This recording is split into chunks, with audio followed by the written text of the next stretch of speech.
Hello दोस्तों, मेरे एक व्यूअर ने मुझसे एक क्वेश्चन पूछा कि मुझे आप एसबीआई के उन म्यूचुअल फंड को बताइए कि जिसमें मैं लमसम इन्वेस्टमेंट 1 लाख रुपीज़ का कर सकूं और ज़्यादा से ज़्यादा रिटर्न्स भी कमा सकूं। तो सबसे पहले मैं उस व्यूअर को बताना चाहूँगा कि आप इन्फ्लेशन के कॉन्सेप्ट को समझिए। इन्फ्लेशन यानी कि महंगाई जो हर साल 6 से लेकर 8% के बीच बढ़ती रहती है, तो हमें उस तरह के म्यूचुअल फंड में निवेश करना चाहिए जो हमारे महंगाई की यानी कि इन्फ्लेशन को बीट कर पाए। तो जिस किसी भी म्यूचुअल फंड का रिटर्न्स यानी कि एनुअलाइज रिटर्न्स 10% से ज़्यादा हो, हम उस तरह के म्यूचुअल फंड में निवेश करने के बारे में सोचेंगे।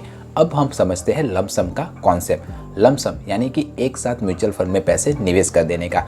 जब मार्केट में डाउनफॉल हो यानी कि जब मार्केट क्रैश हुआ हो, तब अगर आप लमसम म्यूचुअल फंड में एक साथ पैसे को निवेश करते हो तो आपको कम दाम में ज़्यादा यूनिट्स मिल जाएंगे। और अगर आप उस यूनिट को एटलीस्ट 10 ईयर तक होल्ड करते हो तो आपको अच्छा खासा प्रॉफिट देखने को मिल सकता है, क्योंकि कंपाउंडिंग का इफेक्ट आपको अपने निवेश किए हुए मनी पर देखने को मिलेगा। तो आप मार्केट को प्रेडिक्ट कर सकते हो और जब जब मार्केट में क्रैश आए तब आप इन्वेस्टमेंट करने की क्षमता रखते हो, तो आप आसानी से और ज़्यादा रिटर्न्स लमसम म्यूचुअल फंड में कमा सकते हो।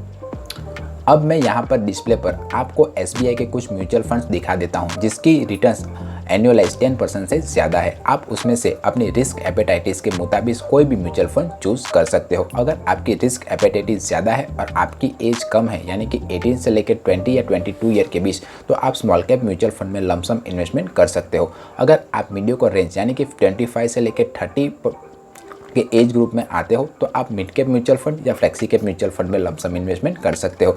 पर अगर आप अधेड़ एज के हो यानी कि 50 से लेकर 60 के बीच के यानी कि उससे ज़्यादा के अबव एज के हो, तो आप इंडेक्स म्यूचुअल फंड या ब्लू चिप म्यूचुअल फंड में लमसम इन्वेस्टमेंट कर सकते हो। अब हम मान लेते हैं कि हम 1 लाख रुपीज़ किसी एक म्यूचुअल फंड में निवेश कर देते हैं जिसका एनुअलाइज रिटर्न अराउंड 16% के आसपास है। तो 10 साल तक हम अगर 1 लाख रुपीज़ को रहने दें उस म्यूचुअल फंड में, तो हमारे 1 लाख रुपीज़ की वैल्यू अराउंड 4,41,144 रुपीज़ के आसपास हो जाएगी।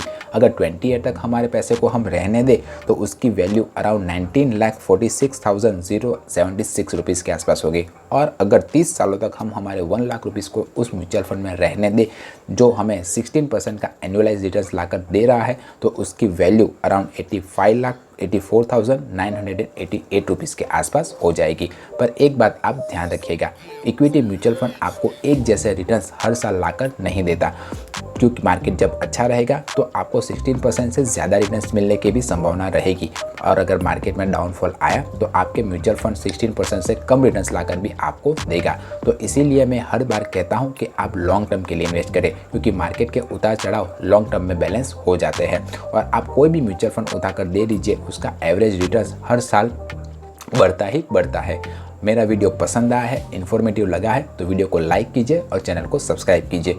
म्यूचुअल फंड, शेयर मार्केट या फाइनेंस रिलेटेड कोई और क्वेश्चन या क्वेरी हो तो आप मुझे कमेंट करके पूछ सकते हो। और अगर आपने लमसम इन्वेस्टमेंट किया हुआ है तो मुझे कमेंट करके बताएं कि किस म्यूचुअल फंड में आपने लमसम इन्वेस्टमेंट किया हुआ है, और करना चाहते हो तो किस म्यूचुअल फंड में करना चाहते हो। मिलते हैं अगले वीडियो में, तब तक के लिए बाय बाय।